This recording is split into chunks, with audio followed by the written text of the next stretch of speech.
تعرف ان في جزء كبير من بعض مندوبين البيع بيخسر العملاء بتاعته وهو مفكر ان هو بيكسبهم.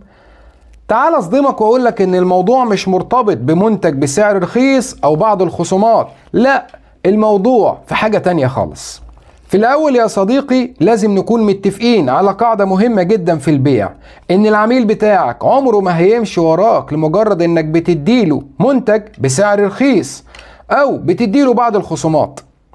والدليل على كده ان في بعض مندوبي البيع معاه منتج بسعر غالي وما عندوش خصومات، ورغم كده عنده عملاء بيعرف يكسبهم.